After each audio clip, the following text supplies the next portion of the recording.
They can't really say that because you don't know if they're trying to learn or not, right?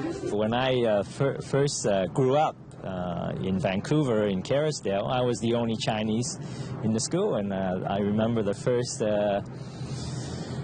2 weeks or a month, I had a fight every day with somebody because somebody would call me by names, you know.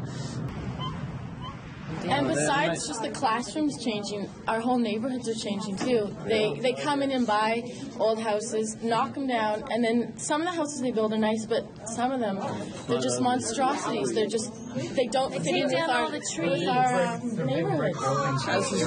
Big brick buildings with huge fences. I mean, it's not very sociable, you know, if you think about it. Our neighborhoods are changing. The status quo is being shaken up. And for people who are in a certain position within the status quo, don't like that.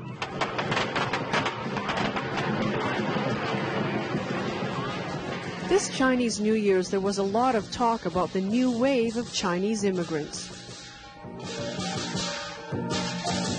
My father came to Canada in 1910, and when they come with nothing, bare hand.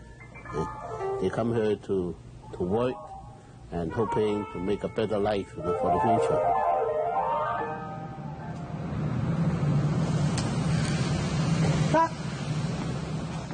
Now it's different. Now, today, you go down to the airport to see the new immigrant come in. You got nice cargo down there, number DC-Benz or BMW, a nice car. Everybody come in and have a nice home for them. It's different.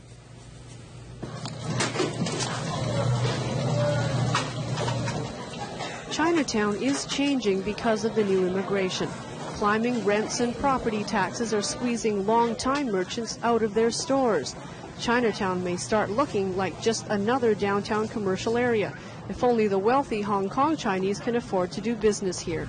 Right now in Chinatown, we have many business taken over by the Hong Kong immigrants. But we could get around, we could communicate. Of course, some wealthy class of millionaires, the entrepreneurs, these are different type of people that we don't see them much around Chinatown here. The new wave of Chinese have moved into the most desirable neighborhoods on the west side. They're mostly professionals who want their children to attend the best public schools. Most students at McGee Secondary, for example, go on to university. It used to be an all-white school. About 1/3 of the 900 students are now Asian, who are being pushed into the mainstream of a foreign system. Integration may not be the main objective because, especially when they're first coming in, there are many handicaps to overcome. They don't know the language, they're not familiar with the culture. I think our initial step is to promote a high degree of tolerance and understanding. What I like to do sometimes is take material from different cultures, and I try to introduce the different cultures so you appreciate the different type of people that are at our school. This here is the goddess of mercy. What does mercy mean? Students who arrive with little English are given 2 years to catch up in English as a second language classes. They invariably excel and surpass most of their classmates. But there is a cost for their instruction, and everyone pays. Paradise. What does paradise mean? Heaven. Heaven, okay. Heaven could be paradise, but paradise could also be on earth. If we're looking at roughly 12,000 students, English as a second language requiring assistance, $700 extra per student, we're probably looking at somewhere around $28 on the average taxpayer per year. The school board has raised the banner of multiculturalism and promotes understanding of different cultures. This is an ideal picture of race relations in Vancouver. But the students have found it difficult to accept their Hong Kong classmates. They just sort of stay away. They don't even try to integrate within the system, like within. Yeah, you don't really see them at too many social school events. like They keep to basketball themselves, games or you know. dances. They kind of stick together. We just don't communicate. There's a language barrier, basically. Is what it is. And it's just. I think they should keep their customs and whatnot, but if they're going to come to Canada, they need to learn to live like Canadians as well. Yeah. Our laws don't say that, though. Our laws say that you can have your own culture. Yeah. Maybe it's just an understood thing. But maybe that should be changed. Like the states have a big melting pot where everyone's whatever American. There needs to be more done in terms of education right across the board and indicating what the advantages of being a Pacific Rim center is and how we can benefit. Things are not going to stay the same. They're going to change. A lot more we're not willing to learn our language is still... No. I wouldn't say that. Just force You can't really say that because you don't know if they're trying to learn or not, right? When I first grew up in Vancouver, in Kerrisdale, I was the only Chinese in the school, and I remember the first 2 weeks or a month, I had a fight every day with somebody because somebody would call me by names, you know. But over time, I think my schoolmates, guys like Mike Harcourt, and all saw me as just another human being, and just like them. And I listened to Canada AM the other day, and they were crying the blues because 30% of Canadians have finally admitted they're racist. Well, when another 30% do, we'll get some action on some of this immigration thing. That's my opinion. No to racism!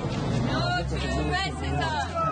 As soon as we stand up and speak and try to express ourselves, what we're trying to do is slander this racism. Well, by God, if that's racism, I'm a racist. Down with the racist division of the people! Down with the racist division of the people! Ladies and gentlemen, we're going to be in trouble.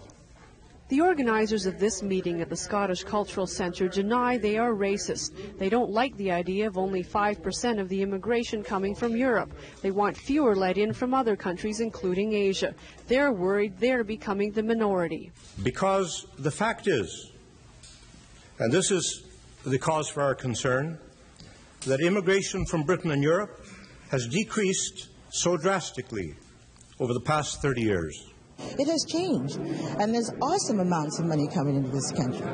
And it bothers them. If that awesome amount of money was coming in from Britain and Europe, I don't think we'd have this meeting tonight, do you? As many as 10,000 Hong Kong Chinese might immigrate to BC this year. Many of them will be professionals who bring their money and their expertise. Immigration officials say they will create jobs instead of taking them away from Canadians. And they do have supporters in Chinatown. We built Hong Kong from an ordinary port into an international finance center. Now, they are people has a vision and a vitality. Now, those people come to Canada, we should welcome them with wholehearted, because they are not only bringing the money, but also their vitality and their vision to help Vancouver to become an international financial center. Asian investment in Vancouver. Oh. We talk about this every day. I am totally opposed. Totally. I don't think it's fair at all. Why is that? Well, people like us, young married couple, and we've lived here all our lives, and we can't afford to buy a house. We save, and it doesn't matter because the prices keep going up because the foreign people keep coming in and keep buying. And the lot size is 49.5 by 166. 49. Beautiful view. 40, or less than 50 then. 49.5.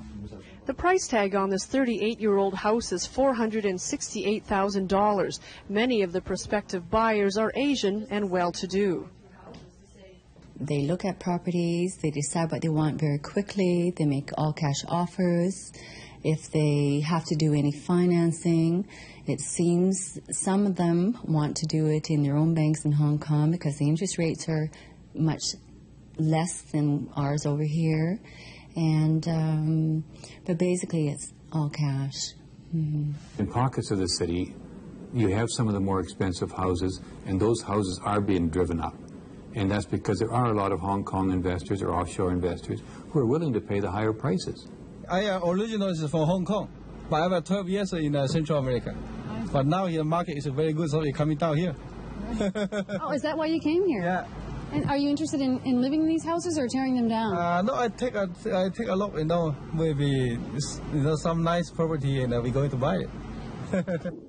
But in the Surreys or other areas where the houses prices are down $120,000 or so, that's not where they're buying for the most part.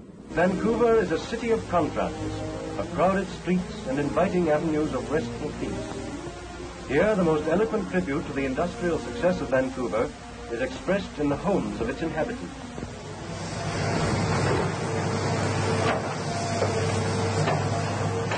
Dozens of houses on the west side are being bulldozed. The one that stood here was renovated just before it was sold. Soon a new house will be built worth double the money and double the size. The neighborhood is changing. There's a construction boom for single-family housing as a result of the active real estate market. The neighbors have noticed Asians moving into big houses that don't conform. 200 concerned homeowners have formed a group to try to persuade builders to think first of the neighbors and the character of their blocks. We've talked to some people that are building houses and asked them if they couldn't do something that's more in keeping with the character of the neighborhood, but I guess generally there have been some people that have responded.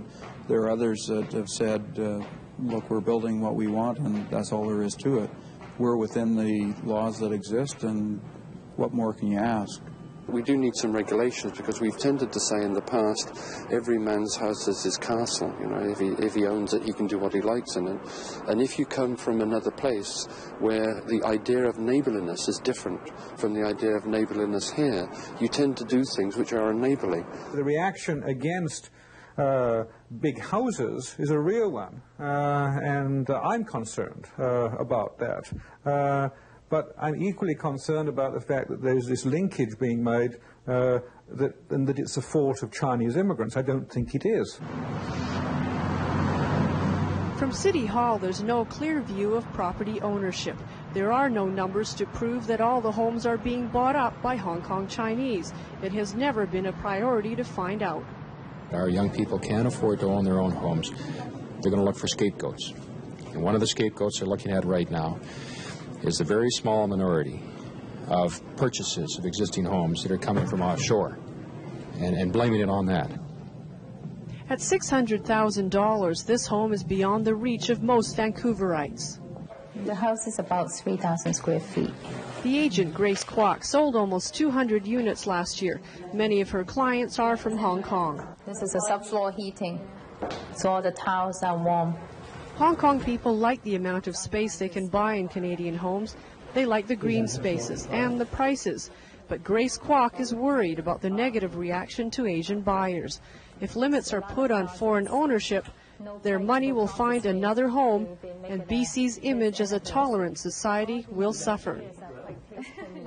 It's got an open feeling to it. Yeah. Vancouver is unique in itself. It's a good environment, good place to live. And I think people like to choose Vancouver because of the weather and the environment itself. And let's not turn our good thing into something that's very bad for, to shut people off from. I'm 54 years in Vancouver, and I believe about the end of May we'll be moving to Alberta. I'm looking around. I'm in the construction business, and I find that every time I turn around, I'm dealing with Chinese who then deal with Chinese, and I get to do all the bidding, and it's a very bad situation.